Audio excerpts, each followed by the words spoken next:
We have a treat for you today. We have a special guest. His name is David Richter. And here's why you really want to pay attention to this. David is the author of Profit First for Real Estate Professionals. It's right here, one of my favorite books. And you might be thinking to yourself, well, but I'm not a real estate investor. Well, that's okay. There's still time. But more importantly, David has written a book, and as his journey of being a consultant and running a business has gone, he's used the book as an opportunity, at least that's what I've seen. He's used it as an opportunity to really refine his ability to be the expert of the craft in his niche or niche, depending on where you're at. And so we want to hear his journey about how that's happened, kind of how he's gotten up to writing this book, as well as then everything that's happened since then, which has resulted in a podcast and tons of speaking engagements. I see you taking pictures all over the place about stage. Look at me at this stage. And I know there's a lot of coaches who aspire to being an author, a speaker, all of these things. So this is super exciting. I can't wait to hear and get some nuggets out of your story, David. Well, thanks for having me. I just like sharing because it's been a crazy journey on so far. So if this can help anyone out there, just, either bring more freedom to their family or like just what does it take to do some of this stuff and to get to some multiple seven figures, like, okay, here's the roadmap. I don't know. Do you want me to just dive into it or do you have any specific questions? Cause like I could start when I was born. I was born as a baby. Just kidding. I won't go that far back, but I don't know where you want me to start. Start from the point of struggle. Like what Okay. were you struggling with, and then how did it send you on this path? So I started as a real estate investor. I started in 2012, bought my first property, and during the course of that time period, bought more properties and then started working with a real estate investing company where they were doing a good size amount of deals, 5 deals a month. So like think of a fix and flip show on HGTV. They were doing about 5 of those every single month, which is a 60 a year. That's pretty good. But we grew that company from like 5 deals a month to 25 deals a month. So almost one a day. We did 300 deals at our highest point. So it's like almost flipping a house or like buying a rental or something like that at 25 clips a month.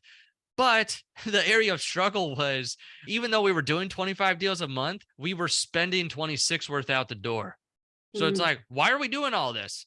So that was one of the first light bulb moments in my mind, because at that point I was about 25. I'm like, this is insane. Why are we bringing in and doing all this stuff and have so many staff and like doing so many deals if we can't bonus anyone? The owners aren't able to take more pay increase. What is going on here? So that was my first eye opening, that even though it looks like you're doing a lot, doesn't mean that you're keeping a lot.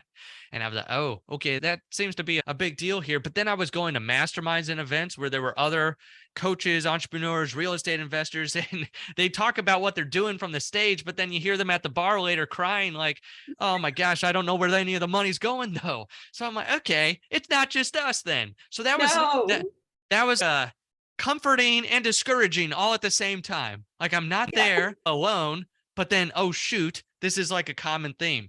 Yeah. So what happened was I moved across the country, started working with another investor, but at this time I was much more savvy. I was like, show me your books. If we're going to do a business together, like show me your numbers. Well, guess what? They were a mess. Just like most people's businesses, they don't have the right bookkeeper or the right person providing clarity.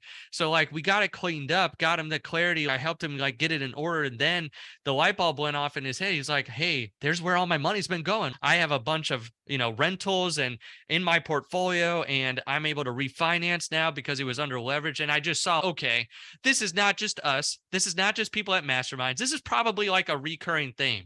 So that's where I saw it firsthand in the struggle of that first business, because it was affecting me. Like even as a part of that business and not being the direct owner, but being on the leadership team, not being able to get raises, not being able to do more, like not have more opportunity, then seeing it as a pattern across the industry, then saying, okay, I could actually help. Like just giving the clarity helped this one guy. And he eventually told me this has been life-changing. So that was kind of like the struggle I saw that most people were in. And then I lived part of it, and then seeing it again and again, and then being able to actually see like clarity on the other side.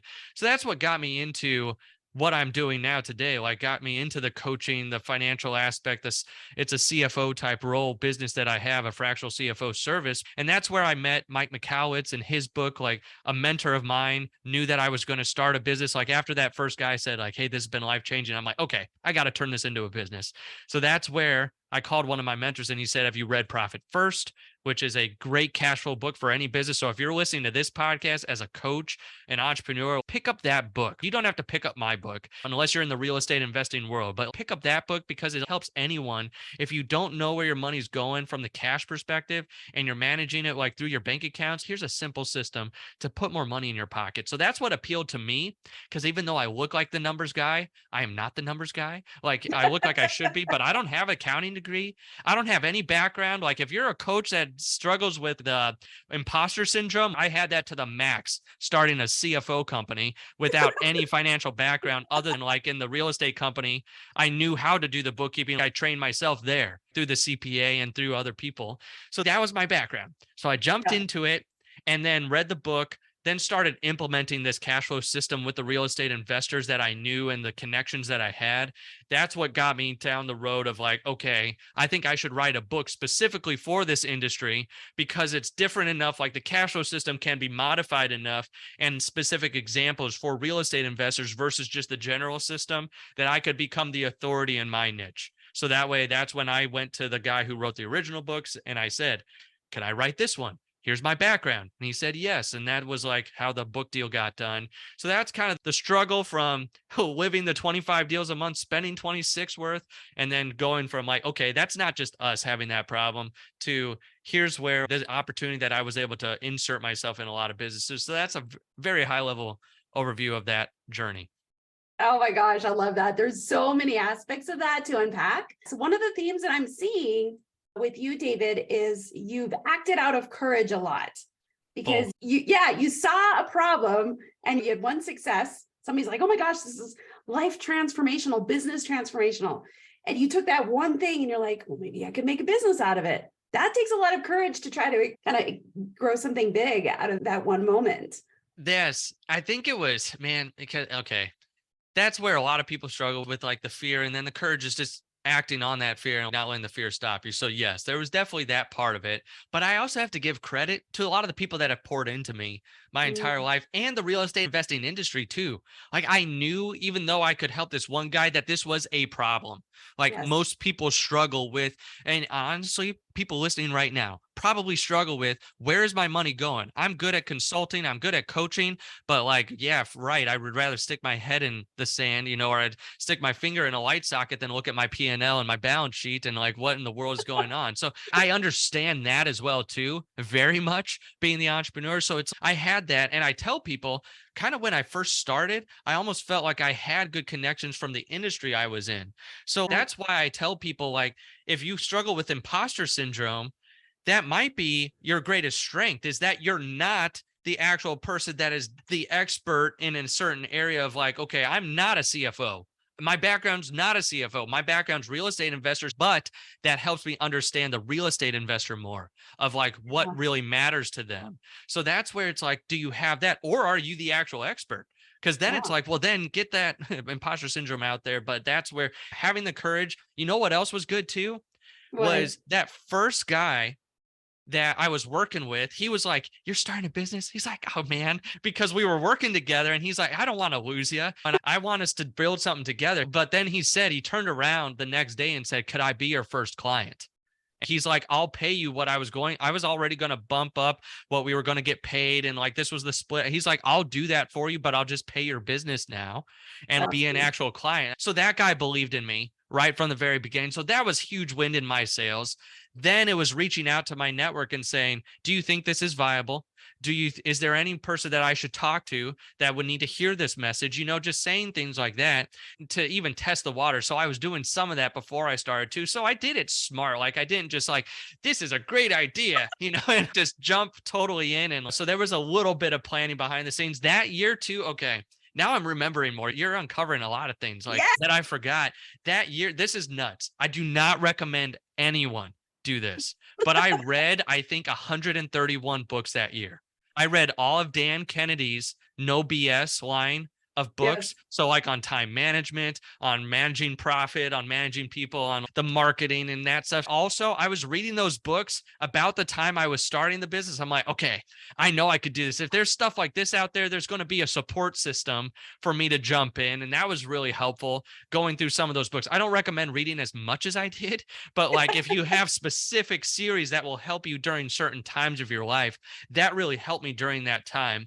Give me even more confidence was going through some of that to be like, okay, there are business authors that have gone through this, that have a proven model, that actually know what they're talking about. And it's not just a fluff piece to get into their program, you know? So that's where I was like, okay, I like this. I like what he's saying. So that helped me as well too. Now I'm just trying to think of all those circumstances around that. That was another big one that That's helped me awesome. take that leap, because then I could at least research what I need to go out there and talk to the people I need to. So one of the values that we hold with the Coach's Journey podcast, because it's tied into the Coaching Mastery community, which is our sponsor, is the value around community. And we kind of jokingly talk about the covert coach, the coach that like wants to change the world, wants to have an impact, but they're so fearful. They're like holding themselves back. They kind of like, I'm a coach, like they're whispering, but not really. And so what I hear in your story also is that you were out there, you were collaborating and getting support from other people in the industry. This was not at all like David figuring out how to do everything all by yourself. You had such a support system. So I want coaches to really understand that that is, in our opinion too, is critical to success. 100%. Like that is so key. And it doesn't even necessarily have to be the people that you're speaking to. It could be good mentors, friends from your past that also have some experience that you don't, or might have connections that are connected to what you're going into. So it's like, I had a good support system to start off with, but not everything was business serving too. It was just like, I'm thinking about this. What do you think? You know, like with your background and your emotional intelligence, what do you do? Am I making a rash decision here? So it was like having some of those good people along the way. So yeah, I don't like the covert stuff, especially if you say you want to change the world. It's one thing if you say, I want to provide for my family, I have this specific goal. And it's like, well, then you could probably do very well, the covert coach, and be like, okay, I'm on an island, but I take very select clients and like, I'm very exclusive. I'm more like a recluse, you know, like leave me alone. I'm this hermit, but it's like you have to climb the mountaintop to get to me. So unless that's you have to be talking to people. And this is going to shock people because I feel like they probably think I'm bubbly and outgoing. I am an introvert to my core. I do not like going to events. I do not like people like in big crowds. I like people one-on-one. So that's why I like podcasting too. That's another reason why I started that, because I got to have more deeper conversations with people. Even though we might air it to hundreds, thousands of people or whatever, it's still having a conversation one-on-one. So I didn't even like that. Like I'm going next week to a real estate event and I'm going to be with people and I'm dreading it. And people would say like, no, you're out there, you're doing this stuff. And I'm like, no, I don't like this. I don't like being away from my family. And I don't love mingling in that setting with a lot of people. It's like, I'm the one-on-one. But if I wouldn't have done that the last 3 years building this thing, I would have never had the impact that is out there now with this message. You know, we've helped hundreds of people. It's been millions of dollars coming in telling us that we're actually doing a good job, you know? So it's like, this is where I know that it needed to go. So it's like, if you want to change the world, you have to get out there and actually talk to people in the world and like say, here's what's going on. And the other thing too is that I found out, okay, you want to know if you have a good business model or not, run after doing organic stuff, like going out there and speaking or traveling or doing a podcast, something that's it's organic, but it's not paid traffic like Facebook or something like that. Run paid traffic and see how it does. That's where we start. We only started running paid traffic this year, but because I had been out there speaking, got the book out there, like paid traffic has been nuts for us. Our return has been crazy, because there's another thing too. It's not just because I was out there, but the message that you get to your audience too. I've had 3.5 years of doing the same exact presentation, probably over 100 times in person, until I've got it to where I have it today. So it resonates more with people and it's simple. I had to get the message as simple as possible, because when you first start going through it, you are the expert. You go from like a 1 to a 10 in your field. And then it's hard to go from a 10 and then talk to people that have no idea what you're talking about, like profit first. Some people have never heard of the book. They don't know what that is. They get a funny look on their face, like, what the freak is that? And it's like, I have to go from knowing all about it to, do you know what you make, spend, and keep in your business? Like, do you know those 3 simple numbers? Like my daughter, who is 6 years old, knows the words make, spend, and keep. That was another key along this path too, was trying to get it as simple as possible, because people think, oh, if I just run paid traffic, all my worries will go away. It's like, well, how good is your message? How good is the offering? Like, how good are you going to be actually doing this stuff? I could keep going and going, but someone else should probably take it and run with it and give me a Stop, question. David. There's too much for us to handle. It'll have to Right? be a 5-hour conversation. Thank you. Yeah, no kidding. Awesome. No, first of all, I Horrible really guest. love your energy. I love your energy and your passion around this thing, because it's very loud and clear. And I can tell that you care to share this. If you didn't care to share, you would be very. And also, Sheri said, like, he's a very unassuming guy. And then you said something that was very funny. So you're like, I look like the numbers guy. Right, I do. I get it. But as you start talking, you don't look like the numbers guy anymore. Yeah. That's hilarious. I get that. That's my MO. I say that. Okay. Yeah, since we're talking to coaches, this is like the behind the scenes stuff. So you know what? I always get a laugh when I say that. I say that on stages all the time, because I do. I know who I am. I know what I look like. And I know also that also helps me get in touch with my audience. That helps me tell them, I also know that even though I look like this person, I am you. I am the real estate investor. I have lived the 25 deals a month, spending 26 worth out the door, and it sucked. And even though I look like the finance person, I can go in there and be dangerous enough to tell you what's going wrong. And I can spot it very quickly. At this point, I can spot it, almost like, okay, just show me. Show me your books. Do you even have them? Okay, there's your first issue. So it's like, that's where just knowing your audience too, what resonates with them, and then also knowing yourself. Like, if you're a coach and you look like the numbers person, lean into that. Even in my presentations now, I've got Harry Potter and Star Wars. Like, I just like lean full into it, and like, this is who I am. Like, you got it. You love it or you hate it. It's like, it's okay. But that's where I'm just trying to get that point across, that I understand where they're coming from.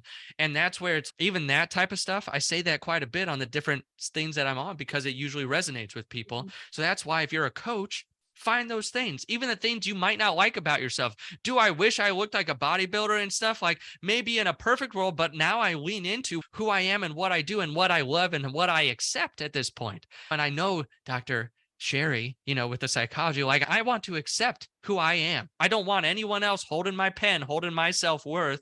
So it's like, I want to lean into that stuff, and people respond to that. I had a good friend, still on this topic. I'm not going to go too far off, and then we'll get back to what other questions you want. But I had a very good friend when I was writing the book, Profit First for Real Estate Investing. We would have like an accountability call every week with each other, and we got into some pretty heavy stuff. And he knew what I was going through in some of my personal life. And he's like, now that you're on the other side of that, you should put some of that in your book, because he's like, that will show people the real you, and like that you've struggled with some of this stuff too.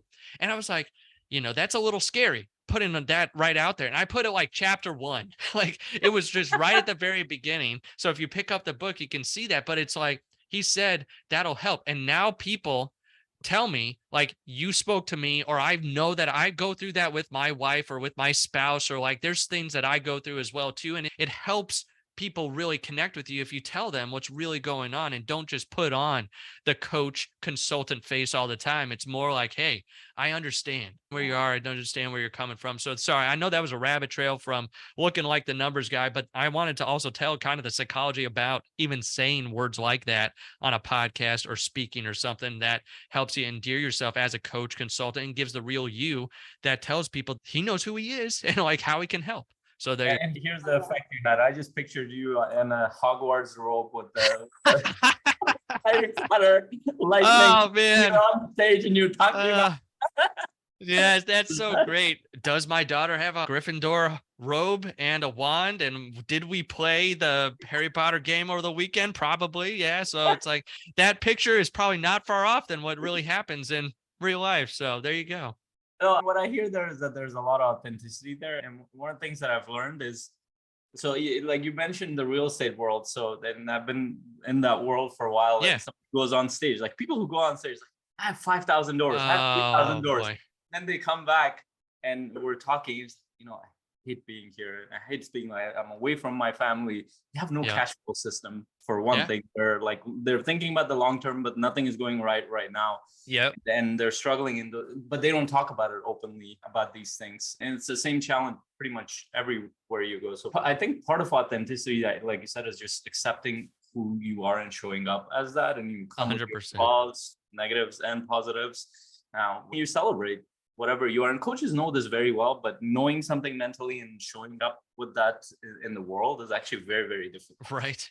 Practicality is a lot different than just being able to talk about, like, here. It's like being on that call and having to be vulnerable and feeling the fear and then actually saying it, or being on stage in front of hundreds of people and like saying, this is what I went through. Like, yeah, it sucked. And it's like, but then you see the audience and they're actually looking at you, paying attention. Their face isn't in their phone. And they're like, oh yeah, I've been there as well too. That's why most people, one of those deep things that they're always looking for is respect. That's like a basic human need. Like, we all want to be respected, or we all want to give our respect to people that earn it.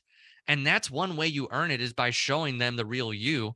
And while a lot of people think it's like by saying the 5,000 doors and stuff, that's not what earns the respect. It's like, I have 5,000 doors, but I struggled with this, like either to get here or what I struggle with now, or this is where I want to make sure that I help you stay away from some of these things, because, there's a lot of tripwires that can be on the path. I resonate with that 100%, because there's nothing worse than when you go to those events and that person is just blowing BS, that smoke on the stage, like, just, oh my gosh, like, I don't want to be sitting here listening to that. What's really interesting about this is that they're not, like, in their mind, I don't think they even think that they're lying or anything. Right. The way the industry works, like everybody, for example, in the real estate world, they talk about doors. Coaches might talk about, hey, I have this many clients. Hey, I have this kind of business, but they might not have the cash flow to show that. One of the things I actually learned from both revenue versus net profit. Both Mike Michalowicz and Grant Cardone talks about this quite a bit too. Another real estate investor. He's like, you should be using only about 20% of your revenue. In the beginning, you might use about 40%, but you should push yourself to use only about 20%. The rest needs to get reinvested somewhere else. And when I was listening to that a few years ago, I was using about 90%. Yeah. Yeah. Most people are there. Like, oh shit, how the hell do I change this? I'm getting clients. I'm starting to get clients. And I'm not nowhere near 20%. So I'm halfway there. So I'm using half of my revenue for that. And half of it is getting That's still great. Yeah. But it's like slowly work in progress. But until I heard that from somebody who's had experience, and Mike Michalowicz talks about the other side of it, is that most systems for finances is set up around assuming that human beings are logical, but we're not. Yeah. That's the truth. We might logically think that this is how it should go, but in reality, it shows a very, very, especially as you have more money coming in, your lifestyle starts to go up a little bit, and then one thing after another, before you know it, now you're doing as much as you're making. You're like, okay, what the hell do I do with that? Yeah, that's where most people struggle. 100%. And I think coaches listening to this, a lot of them might be struggling to even get clients, but that might not be the biggest challenge. The biggest challenge might be is that you might have a job and you might not have enough of a cushion to even put yourself out there as a coach.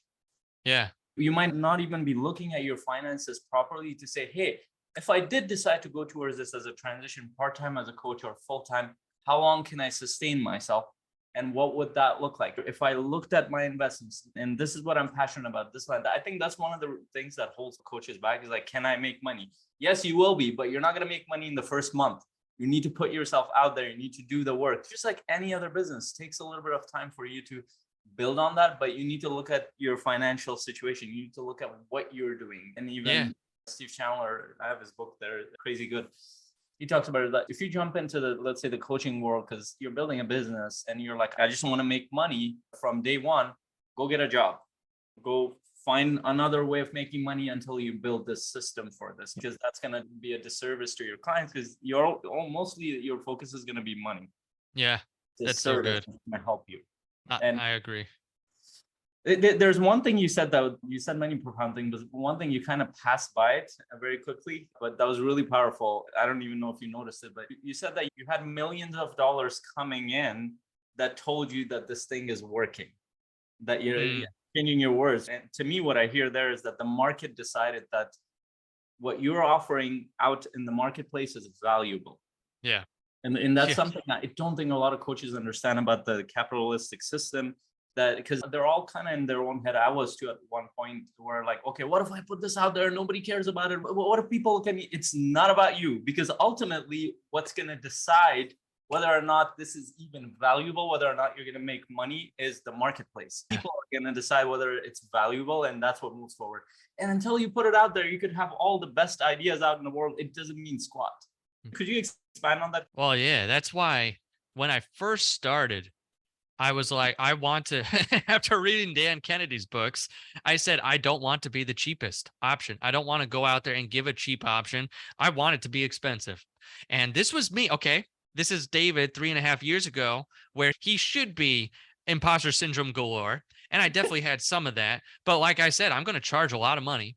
And I'm going to charge at least 20. And to me, it was a lot of money back then, 2,500 a month at least, like for people to work with me. If they work with me one-on-one, that's a different story now. But like back then I was like, are people going to do this? But then I put myself out there. And once I could explain what I was doing, giving them that clarity, even back then when I was horrible at explaining it, I was getting people in the door because so many people understood. They had a bookkeeper and CPA, but no one to really help them keep more money in their pocket. How do I take the dollars that are coming in and make sure I'm building an actual business and not going out of business or thinking about the money all the time? Like you said, like you mentioned that, Faisal, like that's crazy that so many people think of the money all the time, but they're trying to make an impact, but then their shoulders are tight and they're not able to think about anything but, can I put food on the table this week? So I love what you said. Like maybe you need to get a job. Maybe you need to do something to make an impact, but the market's going to tell you if you've got something that's good. Like that's where also that helped me go from, do I need to keep doing this myself, keep it very small and squeeze the profitability margin to Grant Cardone figures where you could be doing like 80%, net profit margin. But that was also too, I wanted to make that impact. Like we even talked about before, like, do I want to change the world or do I want to change my world? Like just the people that I'm interacting with now. But I had so much feedback in the form of dollars and clients that wanted to come in where I'm like, I need help. I need help. Like if I want to work with more people, if I want to make a bigger impact, that's kind of where the market even drove the expansion, which seems logical, right? Like that's where most people would need to get to that point. But I feel like you're saying, a lot of people don't even, I don't know, believe in themselves enough, or maybe don't have enough coming in, like in the sales, or like they don't know how to put themselves out there to know that, okay, is this a viable option, and then getting those dollars in return. And if you're not getting it and you're doing a lot of things, that might be the market telling you they don't really need this. Like this is not something, maybe it's a great idea for you. That's why if you've got something that worked for you, that has changed your life and it's changed other people's lives as well, that's where you can start getting that rolling.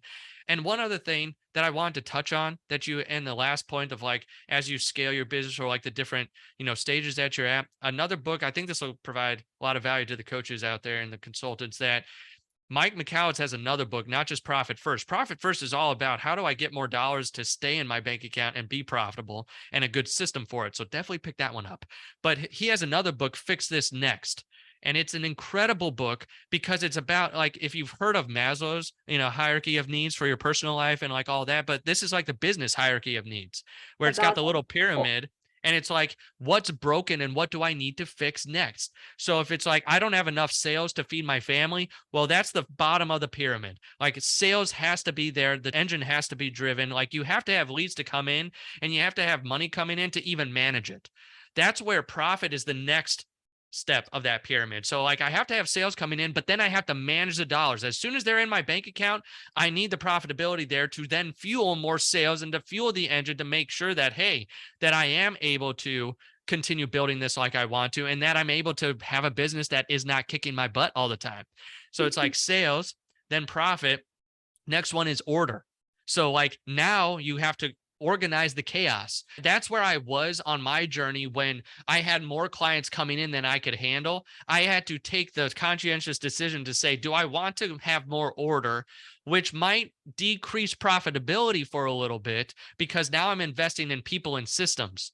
So the order stage is like, I have to convert some of that profitability that I have into order out of the chaos. So like I need to invest in those people, systems, processes, maybe some masterminds type things to make sure, okay, who are the right people I need to be around that can help me organize this mess. So that's where the next step is order. Then that cycle repeats itself constantly. I feel like those three, because then it's like, okay, now order's great. Now I need more sales to come in to feed the team that I have. So it's like, but then you still have to be profitable. So that way you're not burning out because you've just gone up a level, but then you've skipped the profitability step and you keep thinking, like that's why I love that pyramid there. Then the other two are like impact and legacy. So impact is how many people I reach, and legacy is, am I able to pass it on?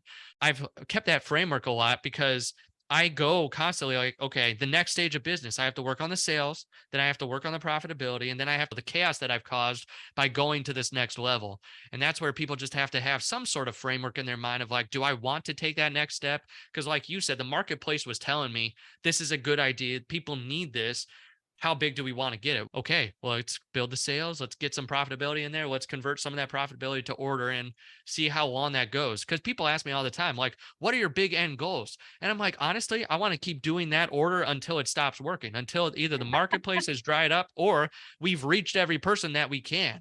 It's like, I'm a young guy. I'm not looking in 2 years to retire from this business and be out there. Like, I want to make an impact. So it's like, can I keep that process going too, to just see how large I can take it?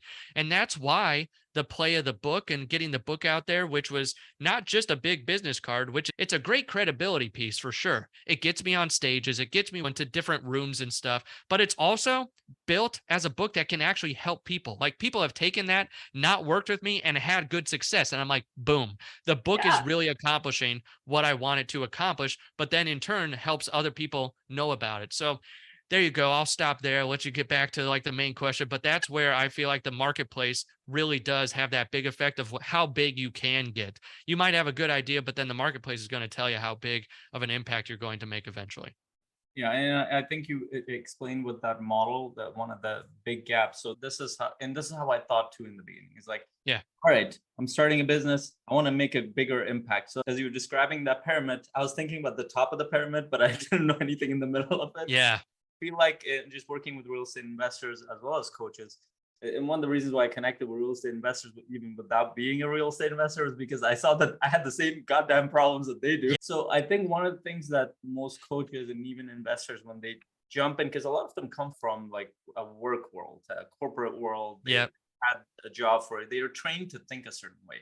That is not how business works at all. Like most of what we're taught does not apply when you're in day-to-day operation. It looks like it might, like if you just find a few clients, it does not. There's so many variables, and it takes quite a bit of time and work for your mind to even understand the variables in there. So I think most coaches and most people who come from a job world, like I struggled with that for 2 years, and I thought I was the only one. But as I was going through, I'm like, there were so many things I needed to make sense of, and I kept underestimating it. So I think most people underestimate what it takes to build a business.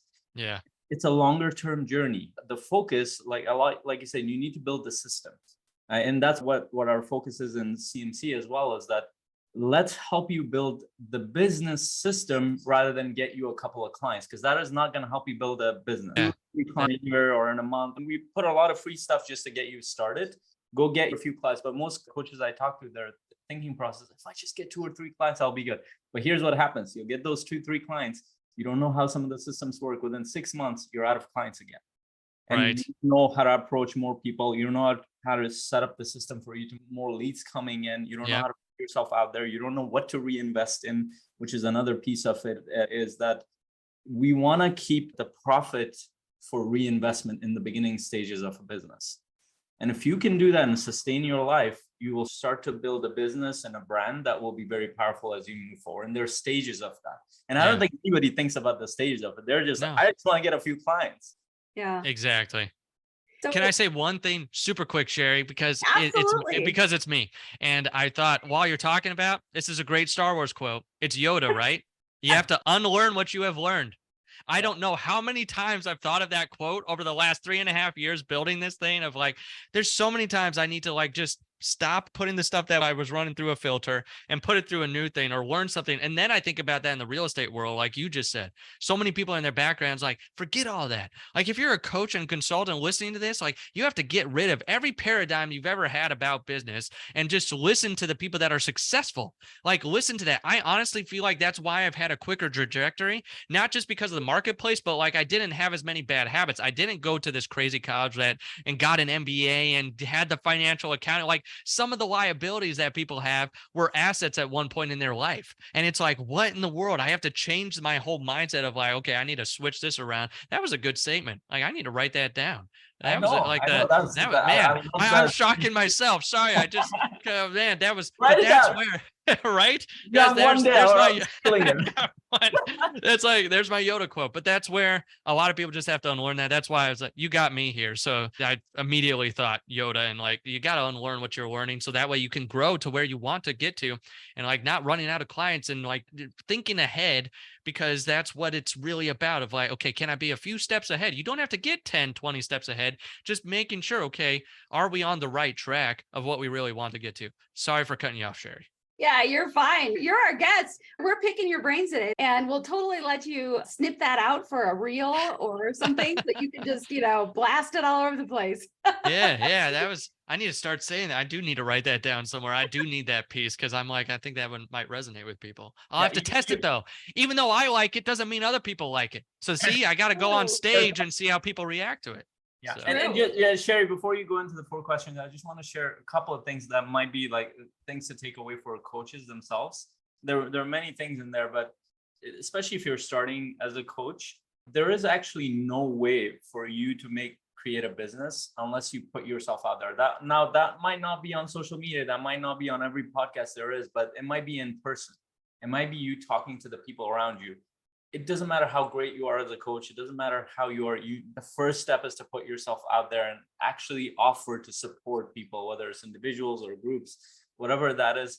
Without that, there is no business. And once you start doing that, before you even start doing that, take a look at your finances. Read Profit First. Read David's book, Profit First for Real Estate Investors, and really think through what's happening in your life right now. Where are your investments going? Because the first piece of investments is actually in your own education and your own professional development, your own self.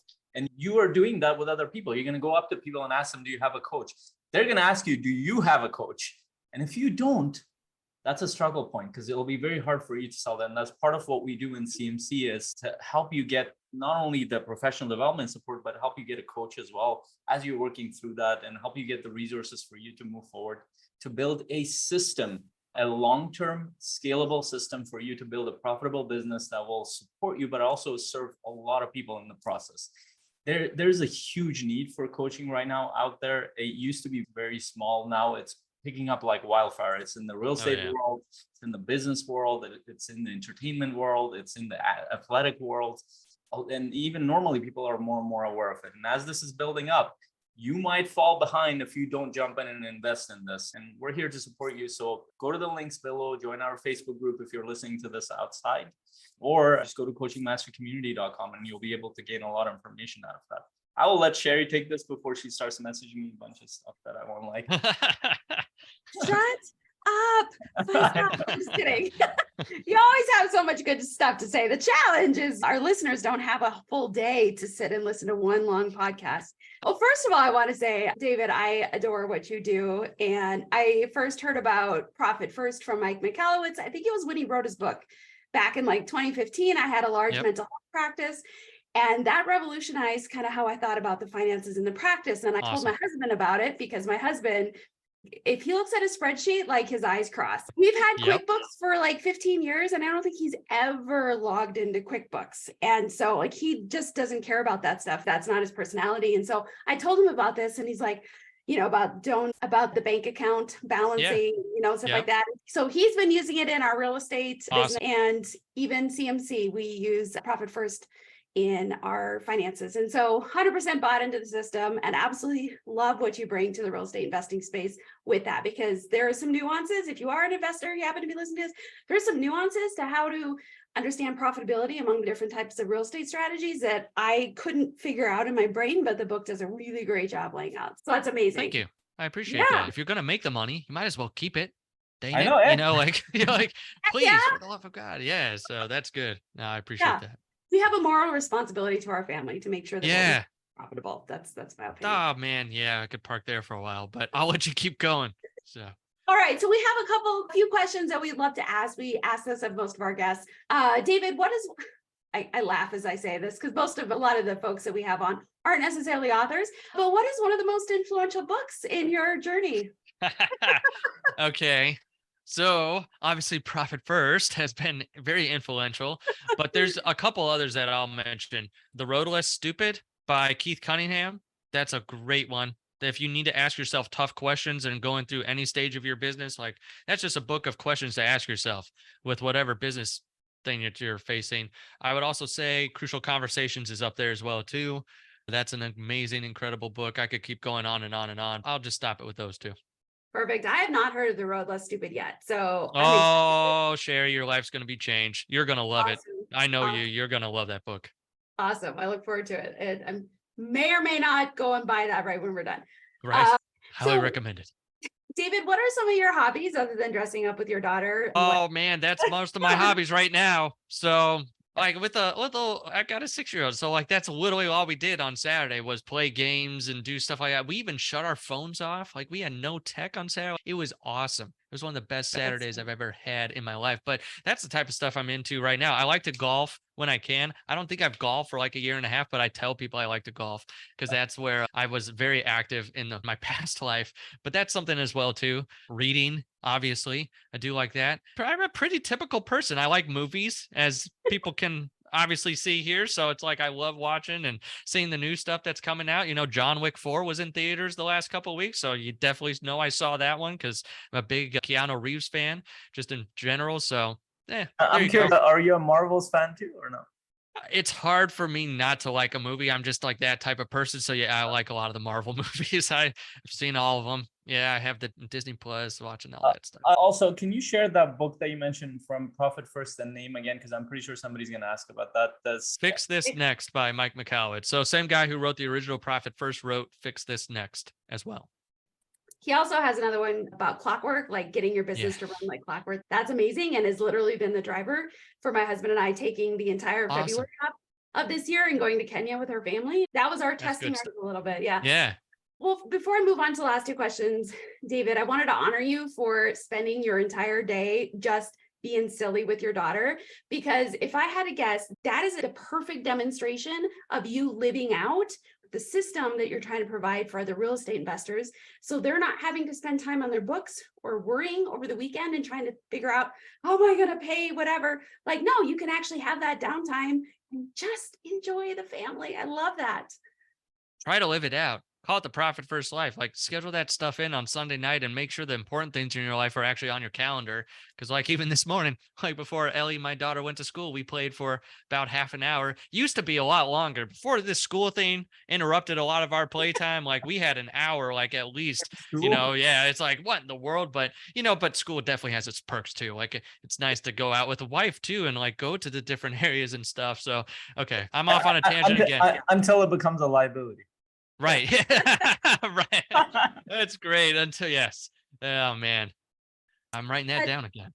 There you go. David, what do you think separates the successful coaches, you know, or we can generalize it to successful business people than those who give up, fail, or really never even get started? They give up. You know, it's like kind of said it right there, where if it's a failing idea, that's one thing. If it's the market telling you one thing, but it's like that you just keep going, that you take the action. You know, at the very beginning, most people have a hang up about sales. That's the big thing. They're scared of being a salesperson, anything attached to sales. You need to learn that skill. You need to learn that it takes actually convincing people or walking them through, this is how you do it. Like you don't have to buy it, but at least here's the options and here's the value I could bring to you. So you can either say, okay, here you go. This is what I think is best, or here's another option, but just making sure that you learn some of those skills, because you could tell them, yeah, you're not the best fit. Like, but I've got a good option over here. It's like being able to also know that your sales are getting people to where you really want them to be. You know, like I've had people that I have had to on the phone say, like let's sign up right now. And then if you don't like it, refund all that. But then they get in and they're like, thank God I did this, like because they were wondering if it was going to be real behind the scenes or all the fears that, that you have when you sign up for something new.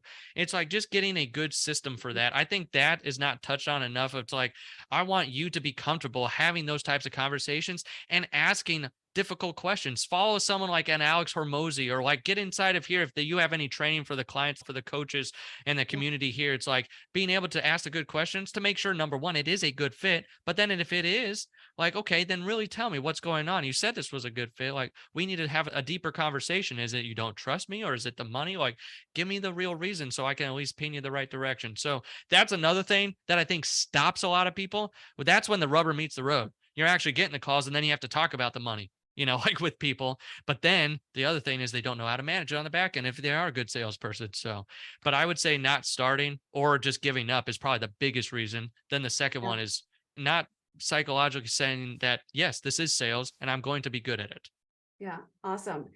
And as you are working on impacting the real estate world and the finances, and you've written a book and you've got the CFO company and you're doing some consulting and speaking and coaching, kind of a mixture of all of those, where do you feel like this whole experience of coaching, the field of like helping people, but sometimes giving them a system, sometimes just kind of helping push them forward, where do you feel like that's headed? Because in some respects, we're still kind of on the beginning end, the front end of this whole, movement around kind of helping people in this way. Where do you predict that we're headed? I think as long as there's humans involved, it will continue to grow and multiply. I know AI and like a lot of stuff like that is coming out, and it's like the coach, I feel like it's going to be one of those things that's like going to be around for a long time. And if not like exponentially grow, like the demand for it, because there might be more robotic stuff that can do more just very mundane, typical tasks and AI and stuff like that. And where you're going to need a more nuanced coach to pull the questions out of you that you need to be asking yourself in order to get to that next level, whatever they're doing, whether it's real estate investing or a brick and mortar or like, like an online coaching or whatever that's going on. So I feel like if anything, that now is a great time to capitalize on it, to be a part of this group, but then also that it's something that's going to be around for a very long time, because as long as the humans are involved, then we are going to need other humans to be able to say, this is what you don't do. This is what you do, like, and let me help you get there a lot faster with a lot less speed bumps along the way as well, too. Awesome. So David, I know that our listeners enjoyed you as much as we did today, and there's clearly a wealth of wisdom that undergirds everything that you said, and there's even more conversation we could have. And so if people want to binge you in a very appropriate way, how are they going to find you on? I came out really wrong. I know. That's great. Okay, well then you can find me on Netflix. Just kidding. simplecfo.com. So if you go there, that's kind of the one-stop shop. So if you do want to binge, it's there. My podcast is there as well, Profit First for Real Estate Investing. So if you're in a real estate investing community, we just talk about numbers and like what people are going through and the struggles and the emotional side of money. And like if you've encountered anything on that side, I probably have someone on one episode that's gone through the exact same situation you're in. So that's there. So simplecfo.com if you want to work with us too, because we don't just work with real estate investors. That's our main niche, but we work with anyone who's struggling with their money. If you don't know where your money's going, you can reach out, see if we're a good fit. Probably have a conversation with me until I get a full-time salesperson in there, because right now we're just scaling and growing. And so I'm sitting in that seat still a little bit from time to time, but I just want to make sure that people have that place there, simplecfo.com. You could get the book or the podcast or that type of stuff right there on that webpage. Perfect. Well, we so appreciate your time and your energy. As Faisal said, your energy is contagious, again, in a good way. Good. Thank you. I'm contagious. You can binge me. Like, this is a lot of good stuff here. Yeah. All the things. Awesome.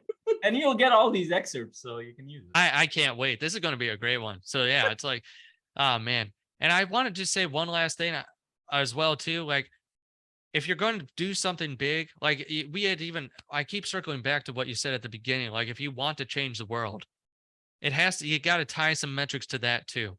Like for me, my first 10-year goal is like, I want to give $1 million. Like and we're on track. Like we're giving to Operation Underground Railroad. We're giving to like a bunch of these different charities and organizations. It's like, you need something like that when it gets tough too, when you want to quit and you're like, well, I can't for them. and I can't for this just because it gets tough. I'm not saying if the market is telling you shouldn't. That's a different conversation. But this is like, hey, going through a rough patch or whatnot. Should I stay? Should I not? Do you have something bigger than yourself as well too? Keep that North Star. That's kind of how you counteract the giving up or the not starting to. Yeah, I love that. It's funny because coaches should know that, but they forget it more than most people. I forgot it multiple times throughout my journey. And then I'm like, I'm not just doing this to make a quick buck. I'm thinking this is a big thing for me. This matters. And whenever I connected with that vision, with that purpose, sense of purpose, like, oh, screw this. It's like a few years of playing with this, not that big a deal. And that worked Helps out. make decisions for you. Yeah. But that's why I love what you're doing. Most coaches need a coach too. It's like you're giving them a community, a platform, like to be able to have people that they could be around that they might, get to that next level or next phase. So it's like, yeah, I love what you said. Most coaches, they know that they should be doing this, but they're not doing it. It's the same with a real estate investor who got into it for financial freedom, but doesn't have financial freedom. It's like, okay, you realize we're not doing this just to create more expenses in the real estate business. Well, it's the same thing in coaching. Yeah. Like you need a coach, so you need a community here that's going to help you stay on the right track. So I love what you guys are doing. Thank you. I appreciate that. And then I just want to share quickly a little bit about our vision. And one of the things that seems very different is that we're not, first of all, one thing we said in here, we're following it. CMC is still not in the profit stages. Like we're working to build the system around it. Yeah. We all have our own businesses. We all have but this is not our primary thing for us to just take a quick buck from you guys. And I wanted to be vulnerable around that because we're building a lot of pieces of it. It takes a lot. We're hiring people, we're reinvesting, we're investing time in the podcast, we're collaborating with other people. We've hired a marketing agency. We're doing a bunch of stuff just to build a system because we do have a long-term vision here. This actually fills the gap in the marketplace where coaches don't have a lot of support from the time they get trained to the time they have a fully functioning business. And most companies, for some reason, they miss the whole gap. So this is a unique community that's going to help you actually implement the things that you hear about from all these marketers and influencers. We're going to actually hold your hand, support you, encourage you, challenge you to build that business and get you the support daily that you need to move forward, to build that business, build your craft, and do it in a supportive community of fun, loving people. As you could tell, we're all fun here. And we really mean this because the coaches who started this, the 4 of the business partners, we struggled with this the first couple of years. And we're working through a lot of that stuff. So we know what it means to go through that journey. And we also know what it takes to start to get you to the other side of it. And so definitely join us. If you're listening to this outside, join our Facebook group. It's Coaching Mastery. Look for Coaching Mastery Community or go to coachingmasterycommunity.com. Like David said, one-stop shop. You'll be able to find a lot of resources there and connection points. And and share this with any coach because more than likely, most coaches are dealing with this stuff. Any coach that they might not be sharing it, but they're struggling with this area. They might not be vulnerable to share it, but they're struggling. So share it with them. It'll help them. And aside from that, we'll see you next week in this conversation. And let us know what you enjoyed about this podcast. All right. Bye. Bye.